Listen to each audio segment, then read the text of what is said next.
আসসালামু আলাইকুম, কেমন আছেন সবাই? এই যে দেখতে পাচ্ছেন আমার ছোট ভাই কত সুন্দর করে মাছের ঝাঁকের পারে জাল ফেললো। ওয়াও, খুব সুন্দর খেপলা জাল ফেলতে পারে। দেখতে পাচ্ছেন নদীর ধারে আমরা এসেছিলাম ঘুরতে, এসে দেখি এখানে অনেক পুঁটি মাছ এক জায়গায় দলা হয়েছে, ঝাঁক নিয়েছে। তা আমার ছোট ভাই ওটা দেখে বাড়ি থেকে জাল নিয়ে আসে, এক খাবন দিয়েছে। দেখা যাক কতগুলো মাছ বাদে। আপনারা সবাই শেষ পর্যন্ত ভিডিওটা দেখবেন, কতগুলো মাছ বাদে দেখার জন্য। দেখা যাক, আস্তে আস্তে জালগুলো টানতে আছে, দেখা যাক কত মাছ বাদে। এই যে জাল ওঠানো হয়ে গিয়েছে, দেখা যাক আস্তে আস্তে কিনারায় এসে জাল কত ডিগ হতে পারে পুঁটি মাছ।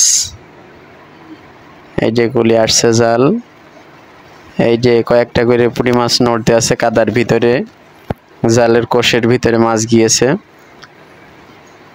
এই যে বেশ মোটামুটি আহামরি বেশি বাদে নাই, আবার একবারে কমও বাদে নাই। কাদার ভিতরে আছে ঘাইল আছে জালের, ওই কোষের ভিতরেও অনেক মাছই আছে। এই যে দেখতে পাচ্ছেন, জাল আর একটু উপরে নিয়ে আসুক, তাহলে আরো একটু ভালো দেখা যাবে।